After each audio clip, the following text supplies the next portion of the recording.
So the Final Fantasy XVI Ultimate soundtrack has officially been released in Japan, and boy is it massive. We also have a few behind the scenes tidbits from the music team about developing the sound for Final Fantasy XVI. Before we get into that news, if you guys could click the like button, subscribe, and hit the bell icon with a lightning pile driver, it would be greatly appreciated. So let's get to this absolute unit of a soundtrack because again, it is massive. It is a 199 song collection spanning 8 discs. I can't help but think about the Whose Line Is It Anyway jokes from the game Greatest Hits. Colin and Ryan would constantly exaggerate the amount of songs and discs for each fake album they'd be selling. 800 songs on 300 CDs. That's all about horror. That always makes me laugh. But back to the soundtrack. Thank you to Audrey on Twitter who has put together some of the information on the album itself. As you can see, the runtime for each CD is listed here, with the shortest CD being the final disc coming in at 45 minutes, and the two longest being CDs 5 and 6, clocking in at 1 hour and 16 minutes. The collection itself comes in a really beautiful box coated in a metallic finish, and it features the game's icons front and center. The 8 discs also feature artwork of all 8 dominants.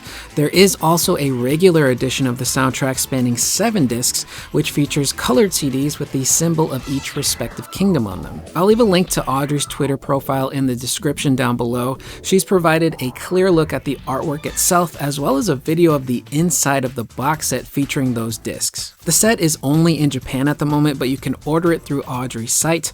It'll run you $66.42 for the Ultimate Edition, and the regular edition, which features 7 discs, will cost $52.24. This might sound like a lot of money for a soundtrack, but considering the amount of songs you're getting, as well as the really beautiful artwork, it definitely seems worth it to me. Speaking of music, we also got some cool behind the scenes info on what the development process for the game's music was like, thanks to an interview featuring Soken, Imamura, and Ishikawa, who are 16's composers. This comes to us from Japanese entertainment website Natalie, with translations provided by Audrey and my rough attempt at using Google Translate. Starting off first, Soken and the sound team made more than 300 original songs for the game, which was above the initial request of 140 songs. The sound engine for the game was designed around 7 years ago to fit the plot of the game, but the music itself couldn't be implemented until the game was near completion, so a big chunk of the development and recording was done within the past 2 years or so, starting in February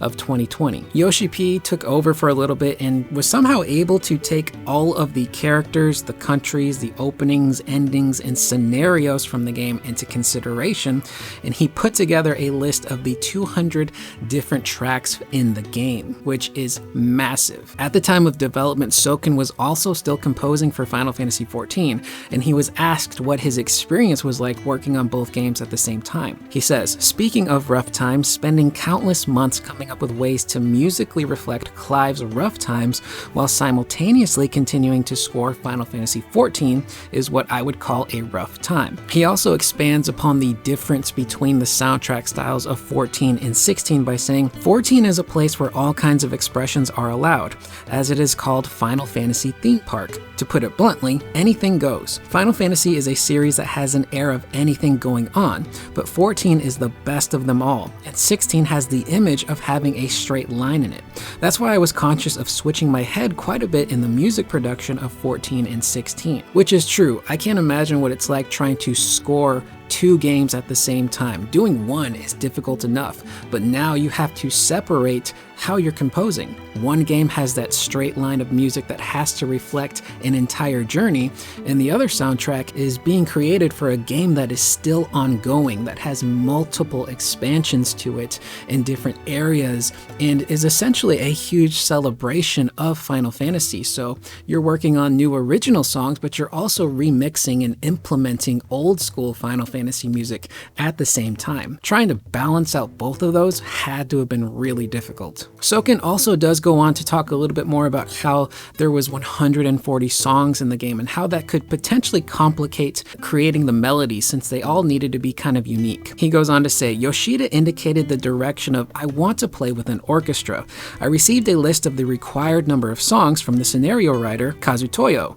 I pulled the cost estimate and schedule from that list, but the first list was 100 140 songs. There was some discussion about this, as it was a list that tended to have a lot of unique melodies. To prevent the sound color from being scattered due to the overflow of unique melodies, it seems that it would be better to solidify the unique melodies that are tied to the characters and the land so that the player can easily understand the story. Which is true. If you really listen to a lot of the themes in Final Fantasy XVI, while they are all unique, they do kind of share similar melodies to them. The battle themes in the games in particular all kind of share this one similar melody that pops in from time to time throughout each song, whether it's the main battle theme, the boss battle theme that plays when you do the hunt missions, or even the themes that play for like the mini boss sections of the game, as well as the fights with all of the dominants. They all have that similar melody to them while also retaining a certain unique style to them, which is incredibly insane that they were able to do that. And the music of Final Fantasy XVI is just incredible. I plan to do a video in the coming weeks just talking about some of my favorite tracks from that game,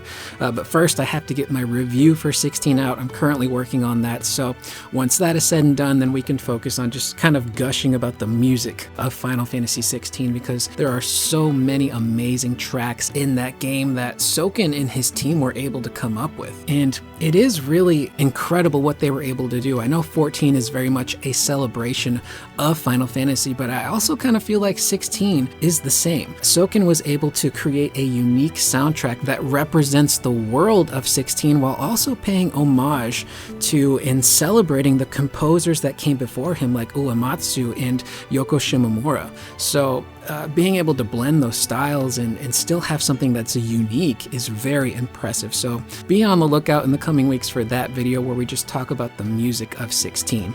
But that is the video. Let me know in the comments down below, what do you guys think of the music of Final Fantasy 16 so far? And do you plan on picking up this CD collection, whether it's the Ultimate Edition or the Standard Edition? I am Curious Corduroy. I will see you guys in the next video. Please remember to always be excellent to one another.